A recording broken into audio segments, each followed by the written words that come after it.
So as you guys know, the movie Lincoln was a box office hit. I saw it. I enjoyed it very much. I'd say Tommy Lee Jones' character was my favorite. If you haven't seen it, I recommend going to see it. And by the way, you don't really have to be a political junkie to like it. You don't have to be, into history, a history buff to like it. Anybody could really enjoy it, right? And it makes it better that most of the stuff is true. So it's interesting to think about what happened in our past. But there was a gentleman who saw that movie. He's a professor at the University of Mississippi Medical Center. His name is Dr. Ranjan Batra. And he saw the film and he was inspired to look to see what happened after the states voted for the 13th Amendment, which outlawed slavery, right? Now, the way a constitutional amendment works is you need, I believe it's a 3/5 majority to make a constitutional amendment, or a 3/4. I'm actually not sure which one it is. Something I probably should know since I'm a political science major and I host a show about politics, but forgive me on the minor detail, right? So he wanted to see, well, wait a second, what about the other states? What about the ones that didn't ratify it?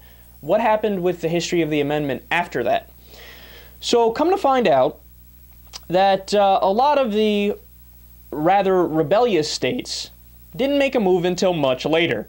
First and foremost, you have Kentucky waited until 1976 to officially adopt the 13th Amendment. And then the very last state, of course, is Mississippi. Now, Mississippi has a really bad history associated with it in the sense that it is quite literally the most racist state.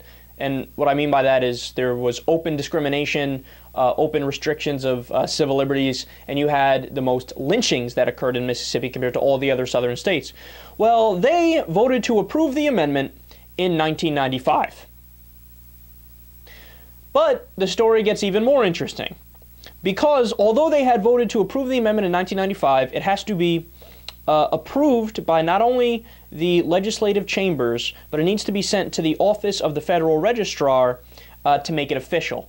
So when this guy, Dr. Ranjan Batra, looked in the archives, he found out that there was still an asterisk next to the amendment, meaning that it isn't officially law yet.